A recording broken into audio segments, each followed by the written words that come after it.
네, 오늘 우리에게 주시는 하나님의 말씀은 사도행전 14장입니다. 사도행전 14장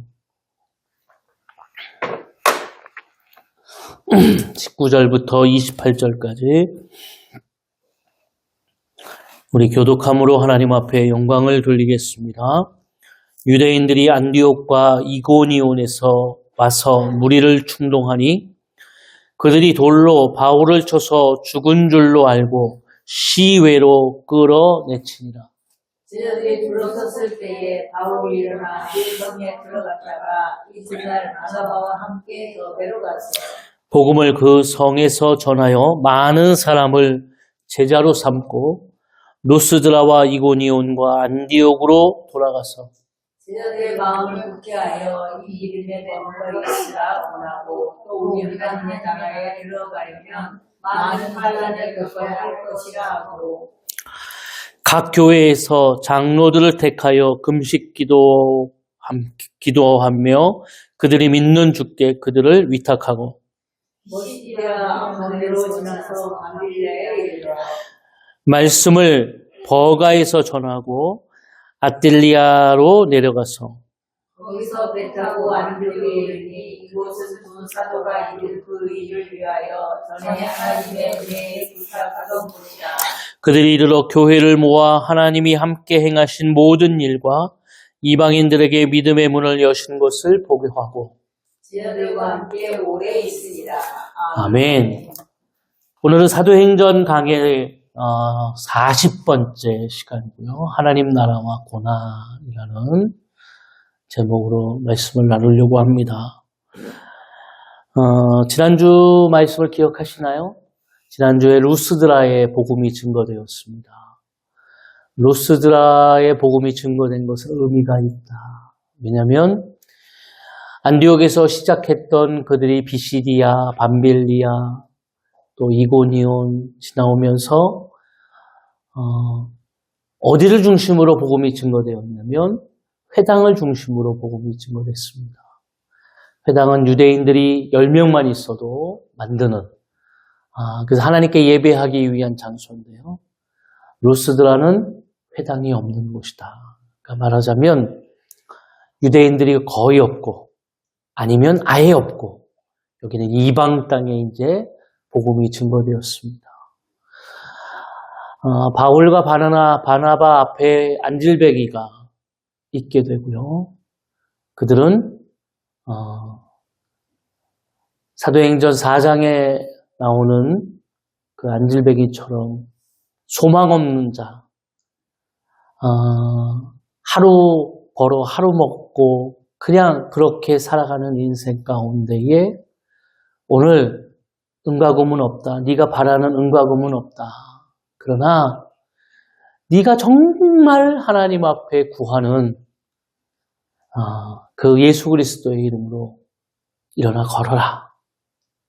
그 인생 속에서 왜 소망이 사라지고 하루 벌어 하루만 먹고 살 수 있느냐. 그것은 내가 왜 이 땅에 태어났는지를 잃어버리기 때문이에요.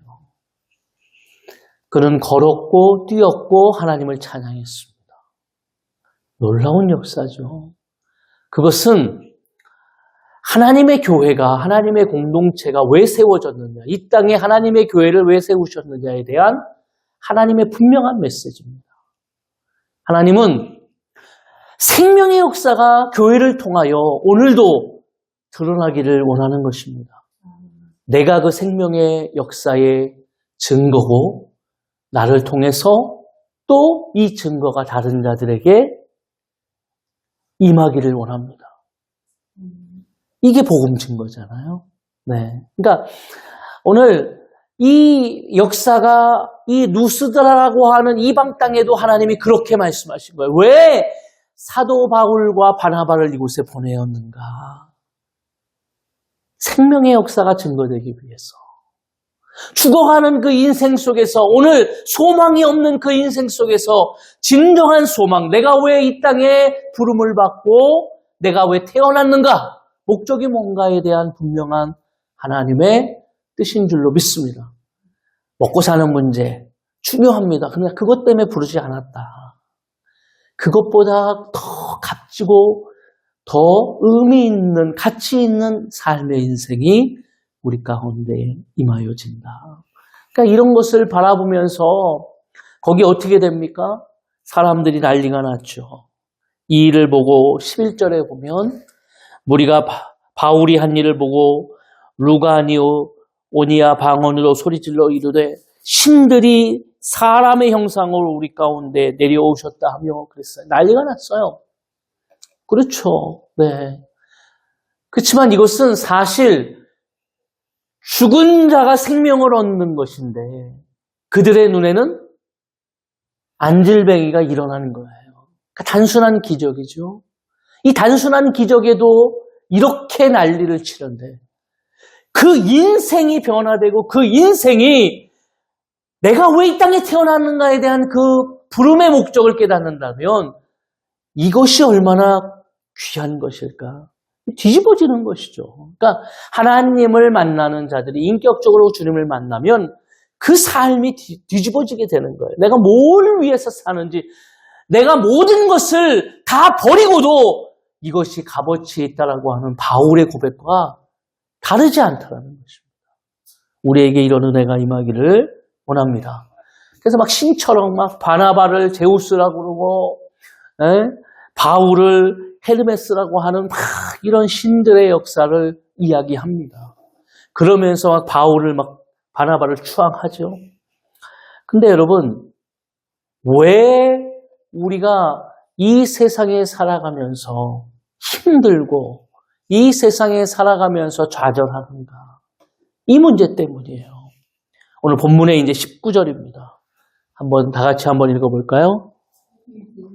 유대인들이 안디옥과 이고니온에 와서 무리를 충동하니 그들이 돌로 바울을 쳐서 죽은 줄로 알고 시외로 끌어내치니라.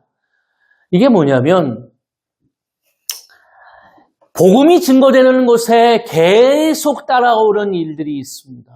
제가 이 사도행전이 시작되면서 알죠. 우리가 새로운 공동체가 섰고 생명의 역사가 임하고 그것을 통해 표적과 기사가 드러나게 되고 복음이 증거되는 이것이 하나님의 뜻이다. 하나님의 말씀이다라고 하는 분명한 증거가 임합니다. 근데 따라서 같이 함께 오는 것이 있잖아요. 그게 뭐냐면 끊임없는 핍박입니다. 대적함이에요. 대립함이에요. 그러니까 이게 잊어서는 안 되는 거예요. 우리는 이것을 단순히 표면적인 모습으로 깨닫게 되어지면 돈 많이 벌면 잘 살게 되는구나 라고 하는 이런 표면적인 모습으로 이해하시면은 하나님의 뜻을 정확히 깨닫지를 못해요. 그러니까 뭐냐면 이것은 영적인 역사구나. 내가 죽었다 다시 살아났다? 육신이 죽었다 살아나는 것이 아니라 영적으로 우리가 하나님 앞에 다시 태어났다라고 하는 분명한 생명의 역사를 깨달아야 된다는 것입니다. 이게 구원이거든요. 이 영적인 역사 속에는 오늘 하나님의 은혜도 있고 하나님의 역사하심과 뜻도 있지만 그 반대에 뭐가 있다? 사단의 대적이 계속 있다. 우리 삶이 그렇다는 얘기입니다. 여러분, 이게 얼마나 이게 가치 있는 일이에요. 응? 얼마나 가치 있는 일이에요. 저는 그렇습니다. 우리나라를 이렇게 보면서 독립운동 하셨던 그 분들을 보면서 독립운동 얼마나 가치 있는 일이에요. 나라를 독립시키겠다라고 하는, 그런데 더 나아가서 보면 이것이 어떻게 됩니까? 가치 있고 정말 중요한 일이지만 끊임없는 핍박. 더 나아가서는 일본 사람의 그 당시의 핍박보다는 그것보다 더 가슴 아픈 건 뭡니까? 같은 민족의 핍박이거든요. 이런 일들이 실제로 영적으로 계속 이루어진다라고 하는 것을 잊으면 안 됩니다. 이게 계속 따라오는 일이에요. 그러니까 오늘도 어떻게 됩니까? 안디옥에서 이 복음을 증거하는 것을 보면 되잖아요. 이 바울과 바나바가 복음을 증거하다가 문제가 생겨요. 핍박이 오고 그러면 내어 쫓김을 당하면 어떻게 됩니까? 다음 도시로 갑니다. 다음 도시로 가면 그 일들이 없나요? 아니요, 그 일이 또 반복돼요. 또 다음 도시로 가는, 그 다음에 또 반복돼요. 근데 오늘 이 이방 땅이라고 하는 이 루스드라에 지금 어떤 일이 일어났습니까? 막 신이라고 그러고 막 난리가 났어요. 예배한다고 그러고 당신을 섬긴다고 하고 하다가 갑자기 어떻게 해요? 안디옥에서부터 이고니에서 계속 따라왔던 이 무리들이 악한 것이 충동함으로 어떤 일이 일어나게 됩니까?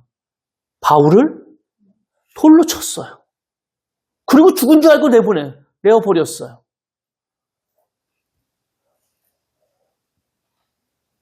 왜 하나님이 이런 일들을 이루어 가셨을까? 새로운 공동체가 막 태동하고 막 성전에서 복음이 증거되고 생명이 증거돼요. 그리고 교회는 점점 부흥하게 되고 숫자가 늘어나게 되고 7 집사를 세우고 교회가 막 왕성하게 되어질 그때 스데반이 돌로 맞아 죽습니다. 근데 표면적으로 세상에 있는 자들은 죽음이라고 하는 것이 끝이라고 생각하는 거예요. 스데반을 죽이면 끝이겠다. 사도들을 죽이면 끝이겠다. 예수 그리스도를 죽이면 끝이겠다. 그러나 스데반이 죽은 후에 8장부터 예루살렘에 머물렀던 복음은 흩어짐을 통하여 하나님이 말씀하신 것처럼 온 유대와 사마리아 땅끝까지 복음이 증거됩니다. 할렐루야. 오늘 사도 바울이 돌로 맞아 죽었어요. 세상 사람들은 뭐라고 생각하는 거죠? 죽음이 끝인 줄 알아요. 그들이 가지고 있는 힘은 거기까지예요. 돌로 칠 수가 있어요. 죽일 수도 있어요. 그러나 그 생명의 주관자이시며 오늘 모든 인생의 주인이 되시는 분은 하나님이세요. 우리가 깨닫게 되는 거죠. 복음이 끝이냐? 이것으로 그들이 돌로 쳐 죽여서 사도 바울만 죽이면 복음이 끝나나? 아니요. 영적으로 악한 것들은 나를 무너뜨리면 끝이라고 생각을 해요. 우리도 마찬가지예요. 그러나 분명한 것은 뭡니까? 복음은 내가 무너진다고 해서 끝이 나는 것이 아닙니다. 왜냐하면 그 뒤에 하나님은 제2의 사도 바울, 제3의 사도 바울, 제2의 스데반, 제3의 스데반을 세우시기 때문이에요. 또 하나, 예수님이 이 땅에서 보내주신 것처럼 오늘 이렇게 핍박이 오고 바울은 죽은 것 같이 죽임을 당했어요. 여러분, 바울이 오늘 보게 되면 고린도 후서에 보면 이런 고백을 하거든요. 세상은 이렇게 하면 끝나는 줄 알아요. 그러나 그게 아니죠. 한번 찾아볼까요? 고린도 후서 11장 23절입니다.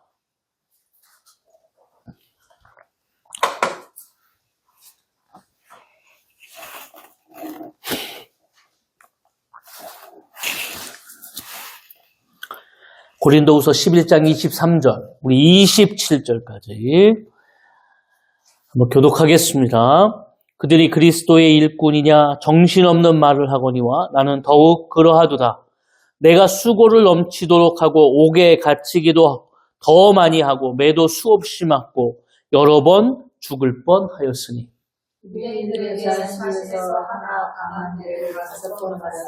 세 번 태장으로 맞고 한 번 돌로 맞고 3번 파선하고 일주야를 깊은 바다에서 지냈으며 여러 번을 가면서 강의 영광과 강도의 영광과 동족의 영광과 이반의 영광과 신의 영광과 강야의 영광과 바다의 영광과 걸거정들의 영광을 당하고 또 수고하며 애쓰고 여러 번 자지 못하고 줄이며 목마르고 여러 번 굶고 춥고 헐벗었노라.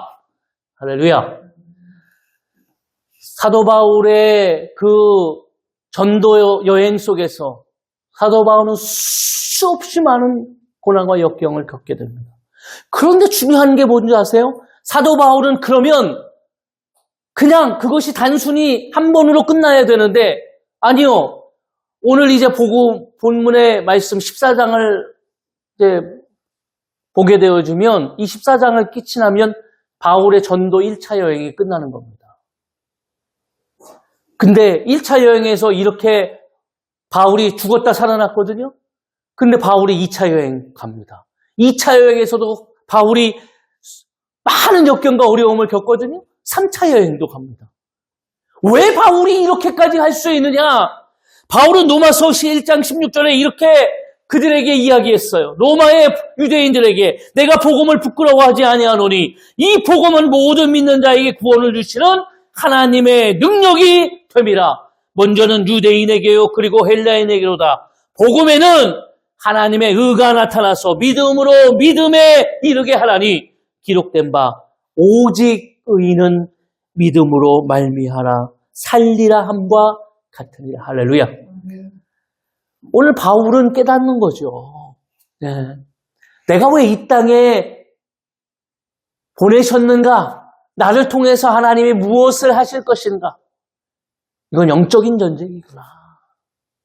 내가 당하고 있는 이 수없이 많은 역경은 하나님이 생명을 살리기 위해서 저 세상에 있는 악한 것, 저 세상에 있는 자들은 나를 짓누르고 핍박하고 나를 죽이면 끝이라고 생각하지만 아니요. 하나님은 그렇게 생각하지 않아요. 그러니까 어떤 일이 일어납니까? 20절. 오늘 본문으로 한번 돌아와 보세요. 20절. 다 같이 읽습니다. 제자들이 둘러섰을 때에 바울이 일어나 그 성에 들어갔다가 이튿날 바나바와 함께 더베로 가서 자, 제자들이 이제 아니 막 복음이 증거되고 이제 그곳에서도 바울의 말씀을 듣고 변화된 자들이 있어요. 그런데 어떤 심정일까요? 하루아침에 복음을 증거하던 바울이 죽었어요. 죽었다고 생각하고 그만큼 흠씬 맞은 거예요. 그냥 죽었다 이제 살 가능성이 없다니까 다 버려라. 그 제자들이 바라보는 그 바울은 어떤 모습일까요? 생명이 경각에 달렸고 어떻게 보면 죽었을 수도 있어요. 그래서 오늘 누가가 바울이 일어나라고 하는 이 단어가 여러분 굉장히 중요한 의미를 담고 있는데 이 일어나라고 하는 이 단어가 예수님이 죽음에서 부활하셨다고 하는 이 의미를 담고 있어요. 마가복음에 보니까요. 5장에 회당장 야이로의 딸이 죽습니다. 예수님께서 그 회당장 야이로의 집에 가는데요. 사람들이 막 웅성웅성 대고 통곡을 하고 하니까 예수님이 들어가면서 왜 우느냐? 이 아이는 죽은 것이 아니라 잔다. 그 사람들이 뭐라고 하냐면은 막 비웃어요. 아유, 저 예수라고 하는 저 선생이 미쳤구나. 응? 아니, 죽어가지고 이제 지금 장례를 치러가지고 하고 있는데 근데 예수님은 그 아이에게 들어가서 다 나가라고 하고 그 아이에게 이야기합니다. 손을 붙들면서 뭐라고 이야기하죠? 달리다 쿰이라고 얘기해요. 그랬더니 소녀야 일어나라! 그랬더니 소녀가 딱 일어났어요. 죽었던 자가 일어났어요. 달리다 쿰라고 하는 이 의미가 부활의 의미를 담고 있어요. 할렐루야. 우리는 세상을 향해서는 죽은 거예요. 그리고 세상은 그렇게 생각해요. 죽었구나. 근데 바울은 살아났어요. 제자들이 얼마나 깜짝 놀랐을까요?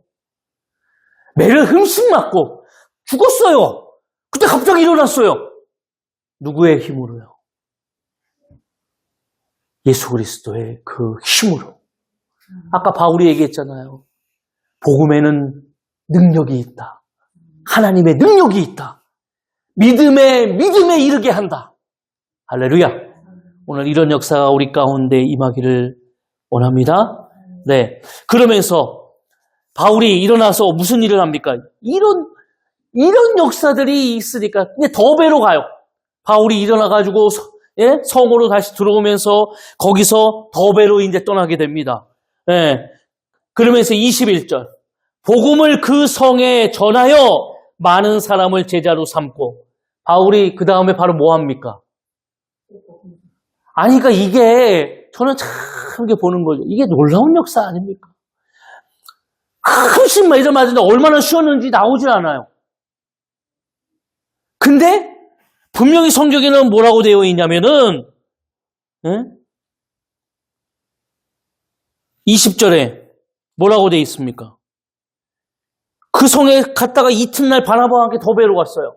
그러니까 이틀만 쉬었어요. 그리고 이틀 후에 그 성에 들어가서 뭐 했어요? 복음을 그 성에서 전했어요.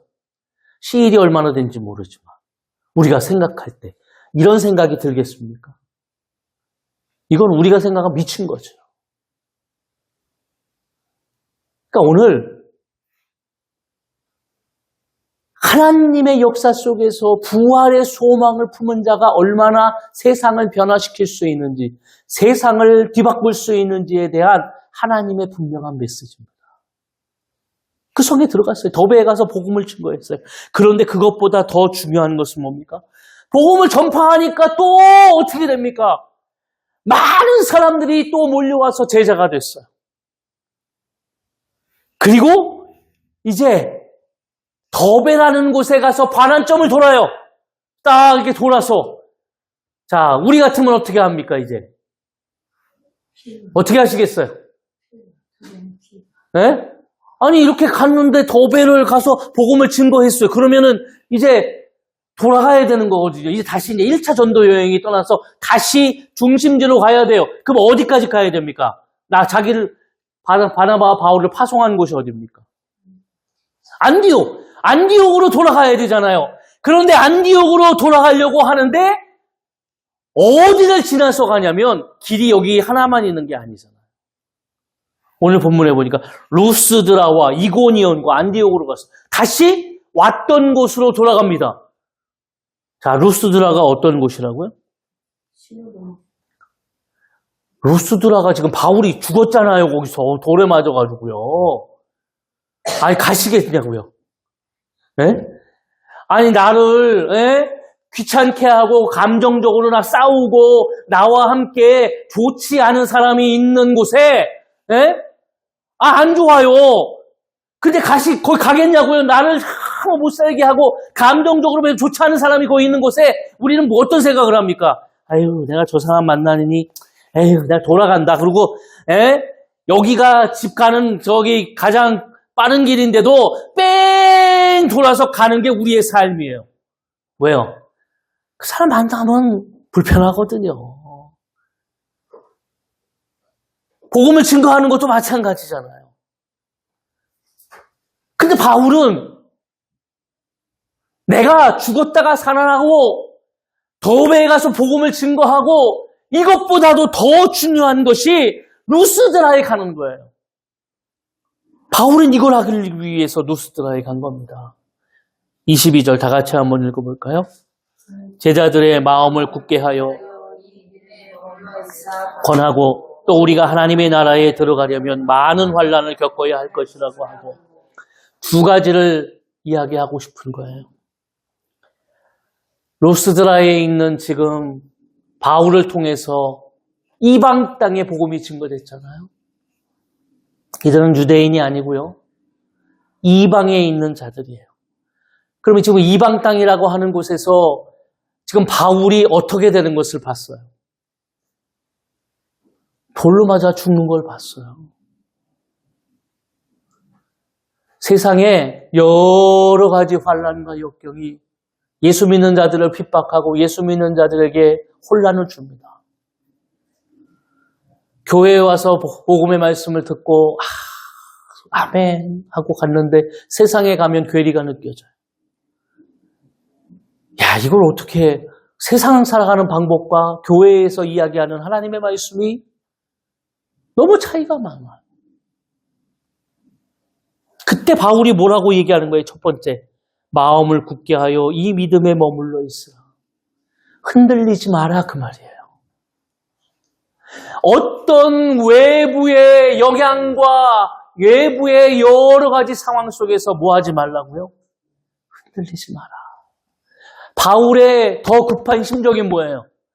지금 내가 당하는 고난보다 지금 저렇게 하나님을 믿었던 저들, 아직도 어린아이와 같은 이제 목자가 필요하고 저들에게 더 정말 복음을 더 가르쳐야 되는 저들에게 바울은 뭐가 필요한 겁니까? 예수 그리스도의 그 사랑이 임하는 거예요. 불쌍히 여기는 거예요. 하나님의 긍휼하심이 임하는 겁니다. 왜요? 그들이 살아가는 그 삶의 인생 속에서 나는 부활의 소망을 품고 오늘 하나님의 목적을 깨닫고 영적으로 오늘도 그 인생을 어떻게 살아가는지 바울은 예수도 만나면서 깨달았어요. 죽었지만 바울은 흔들리지 않아요. 근데 오늘 루스드라에 있는 저들을 보라보면서 저 세상의 풍파 속에서 흔들릴 거라고 생각을 하는 거죠. 그러니까 권면하는 거예요. 흔들리지 마라. 근데 거기서 끝나는 게 아니라 그 다음에가 더 큰 문제예요. 뭐라고 하냐면 또 우리가 하나님의 나라에 들어가려면 많은 환난을 겪어야 한다. 여러분 이게 지금 초등학생에게 인수분해를 가리키고 방정식을 가리키는 일이지. 지금 이제 얼마 믿지 않았는데 그냥 흔들리지 말아야 돼. 이 세상에 지금 풍파가 있어. 근데 더 나아가서 뭐라고 그래요? 하나님의 나라에 들어가려면 더 많은 환난을 겪어야 한다. 바울의 심정은 뭐가 될까요? 예수를 믿는다는 것은 우리가 영적으로 겪어야 되는 이 환난의 연속, 시험의 연속인 것을 이야기하는 거예요. 성경을 한번 찾아볼까요? 야고보서 한번 보겠습니다. 야고보서. 바울은 또 성경의 기자들은 이 시험이나 환난을 어떻게 이야기하고 있는가? 야고보서 1장 2절 한번 다 같이 한번 읽어볼까요? 내 형제들아 너희가 여러 가지 시험을 당하거든 온전히 기뻐하게 여기라. 지금 이 말은 쉽게 얘기하면 뭘까요? 시험 당함을 뭐란 얘기예요? 기뻐해라. 기뻐하시겠어요? 우리에게 묻는 거예요. 너희가 여러 가지 시험 당하는데 기뻐해라. 그러면서 뭐라고 되어 있어요? 2절. 이는 너희의 믿음의 시련이 인내를 만들어내는 줄 너희가 알미라. 4절. 인내를 온전히 이루라. 이는 너희로 온전하게 구비하여 조금도 부족함이 없게 하려 함이라. 뭐 한다고요? 우리가 그 시험 당할 때에 인내하면 그 인내를 통하여 조금도 부족함이 없는 삶을 살아간다. 이걸 조금 더 쉽게 하나님이 우리에게 말씀하시는 내용이 있어요. 그 앞에 야고보서 그 앞에 가면 히브리서입니다. 히브리서 12장 한번 찾아볼까요? 이거 기억하실지 모르겠어요. 우리가 히브리서 강의할 때 제가 이 설명을 했는데 12장 5절 다 같이 한번 읽어볼까요? 또 아들들에게 권하는 것 같이 너희에게 권면하신 말씀도 잊었도다. 일러스되 내 아들아 주의 긴계하심을 경히 여기지 말며 그에게 꾸지람을 받을 때에 낙심하지 말라. 여기서 징계라고 하는 단어가 나오는데요. 제가 히브리서 강의할 때 이야기했거든요. 기억나시나요? 이 징계는 체벌이 아니에요. 그러니까 우리가 이야기하는 거잖아요. 너 잘못했지? 그 몇 대 맞을 거야? 라고 하는 체벌이 아니에요. 이 징계를 헬라어로 뭐라고 썼냐면 파이데이아 이렇게 썼어요. 이 파이데이안이라는 이 말은 자녀를 만들어 가다라는 뜻이에요. 네. 그러니까 이런 거죠. 입양을 했어요. 양자로 들였단 말이에요. 입양하기 전에 양자로 들기 전까지는 걔가 뭔 짓을 하든지 사실 나와 상관이 없어요. 그냥 아무렇게나 살든지 사실 아니 뭐 우리가 가면서 이렇게 좀 버릇없는 애들 뭐 이게 보지만 뭐라고 안 하잖아요. 그냥 마음속으로만 생각하죠. 아유, 그냥 저 부모가 좀 애를 좀 잘 봐야 되는데 라고 얘기해요. 네. 그런데 내가 그 아이를 입양을 했단 말이에요. 양자로 삼았단 말이에요. 그 양자로 삼은 날부터 우리가 뭐 하기 시작해요? 네? 뭐 하기 시작합니까? 잔소리. 잔소리하죠. 뭘 잔소리해요? 이예세! 이거 이렇게 어지럽히면 안 돼! 이예세! 인사해야지! 이예세! 창문 닫어! 이예세! 이거 쓰레기통에 버려야지! 라고 하면서 그때부터 저 아이가 경험하는 그 모든 일들이 저 아이에게 뭐가 됩니까?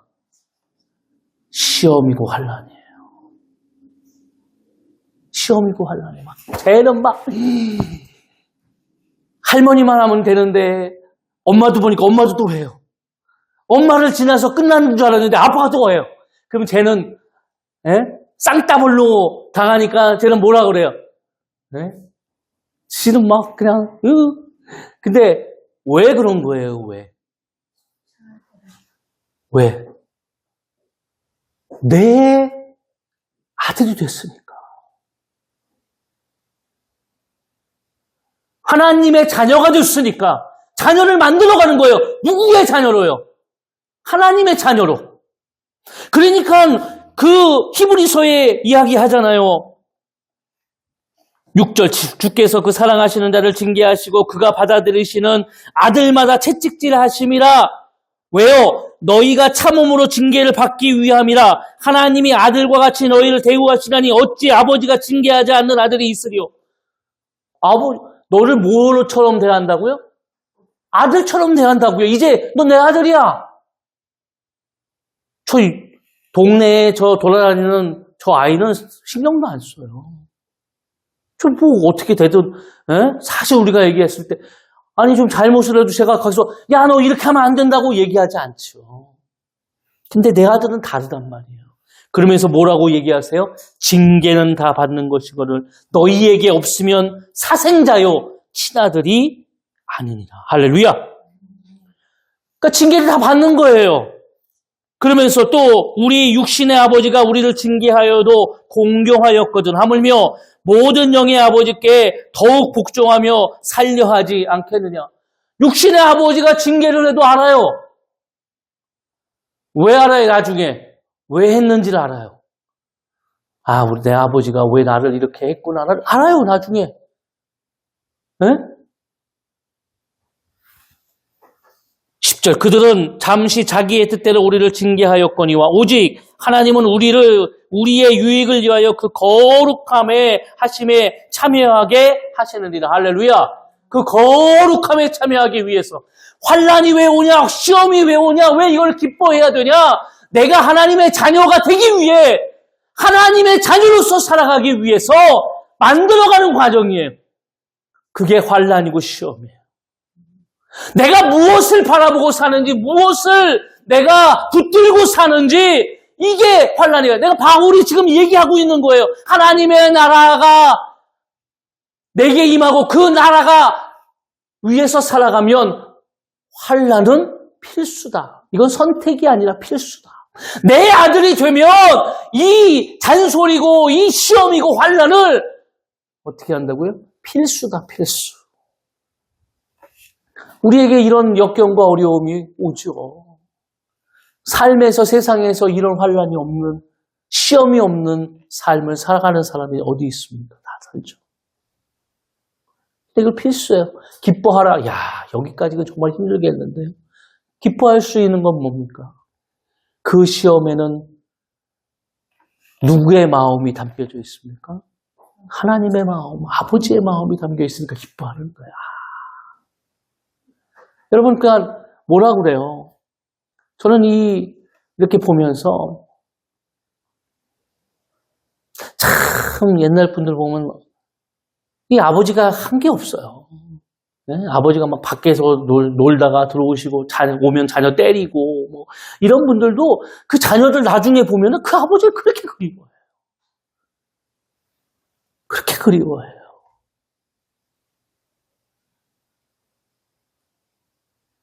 우리가 살아가면서 기뻐할 수밖에 없는 것은 그것을 통하여 우리에게 주시는 하나님의 뜻을 깨닫는 거예요.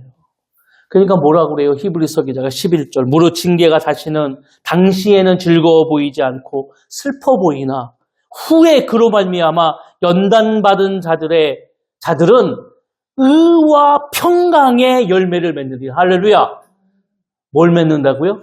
의와 평강의 열매를 맺는 거예요. 그러니까 징계를 받는 그들, 내 삶의 환난과 시험은 나중에 그것을 통하여 열매를 맺어진다. 그러면서 뭐라고 그래요? 12절. 그러므로 피곤한 손과 연약한 무릎을 일으켜 세우고 너희 발을 위하여 곧은 길을 만들어 저는 다리로 하여금 어그러지지 않게 고침을 받게 하라. 모든 사람과 더불어 화평함과 거룩함을 따르라. 이것이 없이는 아무도 주를 보지 못하리라. 뭐예요, 그러니까? 내가 똑바로 살아가야 된다. 하나님의 자녀로서. 내가 먼저 살아가는 인생의 선배로 내가 아들이 된 자로서 나는 하나님의 아들이야. 그래서 난 이렇게 살아라고 하는 삶의 은혜가 있어야 된다. 그래야 어떻게 해요? 다른 사람이 나를 통하여 주를 보는 것이다. 맨날 믿는다고 하는데 시험과 환난 오면은 이것 때문에 절절매는 거예요. 일희일비하고 조석지변하고 그러면 누가 하나님을 믿겠냐고요. 사람들이 하잖아요. 아니 예수 믿는데 왜 이렇게 저 사람을 힘들어? 만들어가는 과정에 그냥 안 만들어지니까 자꾸 계속 잔소리가 더 심하게 되는 거예요. 네? 처음에는 그렇게 해. 아예 그렇게 해야지. 조금 더 가면 어떻게 합니까? 정말 그렇게 할 거야?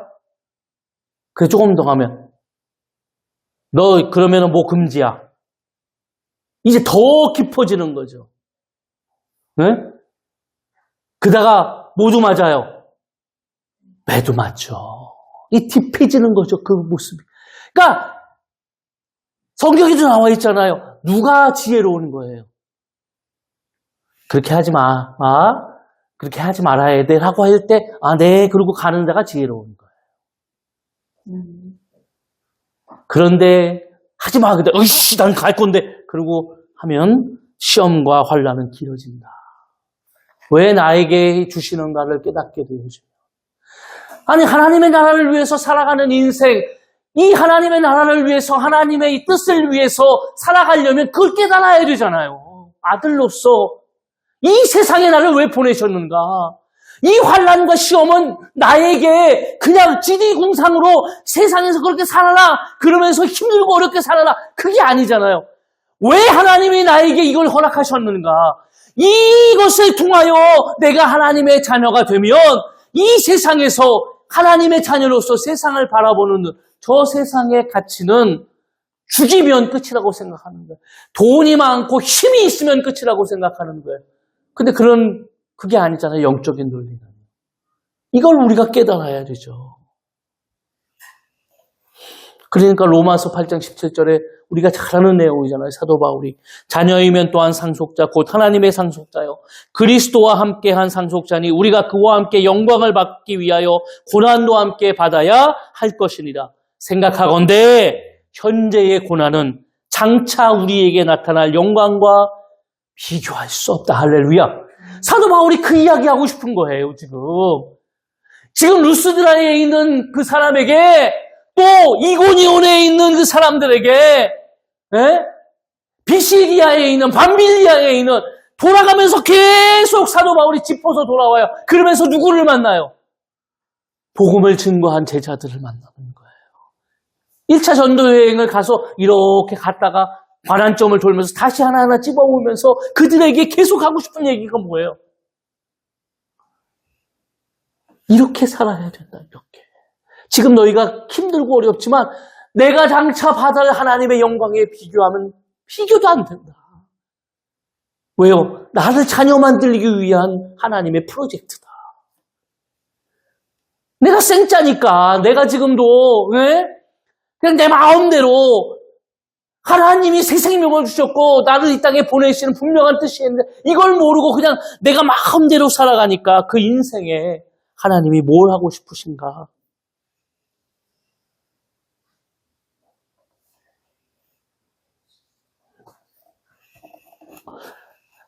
한 군데 찾아보고 말씀을 마치겠습니다. 고린도후서 1장 8절입니다.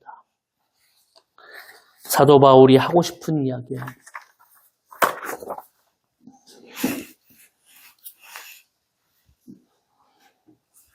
사도 바울이 고린도후서 1장 8절, 9절 다 같이 읽습니다. 형제들아, 우리가 아시아에서 당한 환난을 너희가 모르기를 원하지 아니하노니 힘에 겹도록 심한 고난을 당하여 살 소망까지 끊어지고 우리는 우리 자신이 사형 선고를 받은 줄을 알았으니 이는 우리로 자기를 의지하지 말고 오직 죽은 자를 다시 살리시는 하나님만 의지하게 하심이라. 할렐루야. 환난은 우리를 통하여서 정말 나에게 필요한 것이 뭔가를 깨닫게 하는 거예요. 본질이 뭔가를 깨닫는 거예요. 삶의 본질이 뭔가. 내가 이 땅에 태어나서 먹고 사는 문제, 내 욕심과 탐심을 위해서 살아가는 것. 이게 문제가 아니구나를 깨닫는 거예요. 그래서 나는 환난 속의 처함을 통하여 깨닫는 거죠. 하나님이 이 시험이나 환난을 통해서 오늘 나에게 무엇을 바라고 있구나. 내가 무엇을 해야 되는구나를 깨닫는 거예요. 그리고 그것을 통해서 오늘도 한 걸음 한 걸음 살아가는 것입니다. 아마 이분이 제가 선교사님 한 분을 소개해 드리려고 하는데요. 이분은 새롭게 하소서나 이런 데 나오셨던 분입니다. 오래된 분인데 한재성 선교사라고요. 이분은 원래 태권도 선수였어요. 그러다가 부름을 받아서 젊은 나이에 결혼을 하면서 김진희 선교사 부인인데요. 카자흐스탄에 선교를 갑니다. 태권도 선교를 통해서 간 거예요. 근데 처음에 거기 갔는데 그 이방 땅에 가서 여러 가지 문제를 통해서 추방당합니다. 그리고 필리핀으로 이주하게 되고 거기서 4년 동안 선교하다가 2004년에 다시 카자흐스탄에 가야 되겠다라는 소명을 받고 카자흐스탄에 갑니다. 그리고 한 6개월 정도 열심히 하는데 2005년에 와이프만 있는, 사모만 있는 그 집에 무장한 자들이 들어와서 와이프가 죽게 됩니다. 그리고 한국에 돌아와서 안식년을 맞고 와이프를 장례를 치르고 근데 다시 그 죽음의 땅으로 내가 가야 되겠다라고 하는 깨달음이 임했던 거예요. 그래서 다시 카자흐스탄으로 가고요. 지금은 우크라이나 선교사로 섬기고 있으시더라고요. 제가 이 간증을 이렇게 듣다가 거기에 이렇게 몰입이 돼본 거예요. 나에게 이런 일들이 저 한참 울었어요. 이런 일이 있으면 나는 어떻게 해야 할까? 그 땅에 다시 가야 할까? 선교사로서의 삶을 살아갈 수 있을까? 오늘 하나님은 역경이고 세상을 향해서 보면 참 너무나 가슴 아픈 일이죠. 근데 오늘 이 일을 통해서 하나님의 역사와 뜻을 이루어가는 줄로 믿습니다. 다시 그 땅에 간 그 한재성 선교사를 통하여 카자흐스탄은 복음이 증거되고 자기 아내를 죽인 그곳에서 피 묻은 복음의 역사가 선포되고 제자들이 쓰고 교회가 세워졌습니다. 오늘 하나님의 뜻을 깨닫지 않으면 갈 수 있었을까? 저는 하나님이 어떻게 붙들어 하실지 모르지만 자신 없더라고요. 근데 갈 수 있을까? 어떻게 갔지? 그러면서 저분이 너무 존경스러운 거예요. 야, 저렇게 할 수 있다라는 것 자체가 너무 존경스럽다. 그 삶의 문제가 아니라 그냥 쉽게 우리 일상에서 우린 지금 어떤 본질적인 삶을 살아가고 있는가. 환난이라고 하고 시험이라고 하는 이 삶의 모습은 우리에게 지금도 끊임없이 찾아오는 어려움이죠. 그때 우리는 어떤 삶의 모습으로 이 시험과 환난을 가고 있는가? 기뻐하십니까? 감사하십니까? 하나님의 나라를 위해서, 하나님의 교회를 위해 내가 살아가는 일상의 삶이 그곳이 하나님의 소망이 있는 곳이 되기 위해 사용되시기를 원합니다. 네, 오늘도 주님 앞에 세워지시기를, 또 한 주간도 이 성탄의 계절에 예수 그리스도의 그 사랑과 소망이 증거되시기를 주의 이름으로 축원합니다.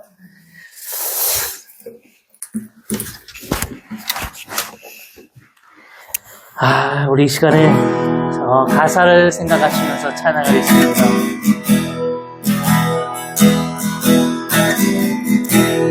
세상을 구원하기 위해 흘려야 할 피가 필요하다면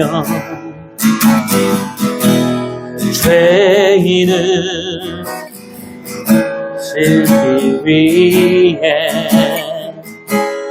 희생의 제물 필요하시다면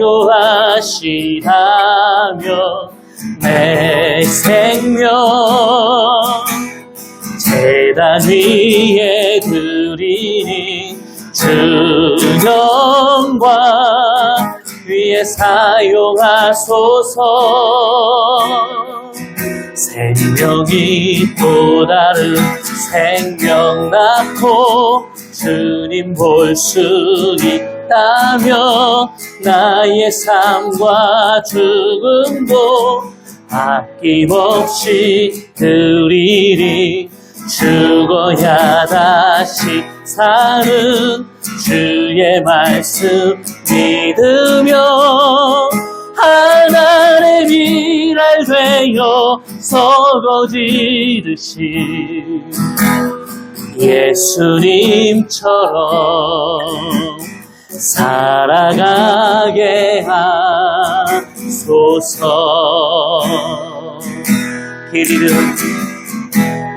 길 잃어 지친 양을 찾아 마음에 안에 이절이 헤매이는 한 영혼 찾아 아파하는 예수님 마음 내게 주옵소서. 십자가 온 세상 위한 그 희생 눈물로 그 길 가게 하소서. 생명이 또 다른 생명 낳고 주님 볼 수 있다면 나의 삶과 죽음도 아낌없이 드리리. 죽어야 다시 사는 주의 말씀 믿으며 하나님의 미랄 되어 서거지리니 예수님처럼 살아가게 하소서. 아멘. 가사가 우리의 고백이 됐으면 좋겠습니다. 우리 이 시간 나같이 하나님 앞에 말씀을 기억하시면서 결단하며 주님 앞에 기도하시겠습니다. 걸어가신 하나님 아버지 감사합니다. 오늘도 우리의 삶을 통하여 주신 말씀을 통해 이제 하나님의 아버지 복음이 사도 바울을 통하여 세상에 증거되고 그 복음을 통하여 이루어지는 아버지 정말 하나님의 분명한 진리, 영적인 하나님의 역사가 오늘 아버지 하나님의 교회와 오늘도 생명을 가진 우리의 삶에 드러나며 임한다라는 것을 분명히 깨닫습니다. 하나님, 오늘도 하나님께서 아버지여 하나님 정말 끊임없이 영적인 전쟁은 이루어지며 오늘도 세상 가운데 살아가면서 우리는 하나님의 이 땅에서 이 세상에 이루어지는 아버지 삶을 통하여 믿음을 지키고 하나님의 나라를 위해서 오늘도 환난과 시험이 있으나 오늘도 그 모든 것들이 기쁨을 통하여 감사함을 통하여 아버지 우리가 넘어야 되는 하나님의 자녀가 되기 위해 하나님의 아버지 하나님이여 이제 뜻을 위해 살아가는 인생이 되기 위해 우리는 아버지 짊어져야 돼. 혹은 아버지 하나님 우리가 십자가를 지고 나아가는 삶처럼 오늘도 한 걸음 한 걸음 나가야 되는 그런 아버지 삶의 역사가 있습니다. 오늘 하나님께서는 우리의 삶을 통하여 이루어 가실 겁니다. 우리의 삶을 통하여 하나님께서는 오늘도 이 환난과 시험과 역경 속에서 주님을 바라보는 하나님의 역사가 이루어지는 삶을 살아갈 것입니다. 사도 바울은 자기가 죽었지만 그 죽음의 현장에 다시 돌아가면서 예수님이 아버지 한 영혼을 사랑하셨듯이 그곳에 남아있는 제자들을 위해서 생명을 위해서 사도 바울은 돌아갈 수밖에 없었습니다. 오늘 우리의 일상과 삶이 주님의 아버지 하나님 뜻을 위해서 하나님의 역사를 위해서 살아갈 수 있도록 정말 하나님을 위해서 미랄이 될 수 있도록 하나님 오늘도 우리의 삶을 지켜주시고 인도해 주실 줄로 믿습니다. 그렇게 살아가며 나아가겠습니다. 깨어 나아가겠습니다. 오늘도 내 일상이 내 아버지 삶이 그렇게 그리스도를 증거하는 드러내는 소망의 삶, 생명의 삶이 되겠습니다. 모든 것을 주님 앞에 의탁하며 맡깁니다. 우리 가정과 자녀와 우리 모든 삶을 하나님 앞에 의탁합니다. 하나님 책임져 주옵소서. 감사합니다.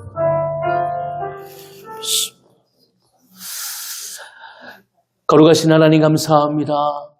오늘도 하나님께서 우리 가운데 말씀하시고 그 말씀을 깨닫게 해주셔서 감사합니다.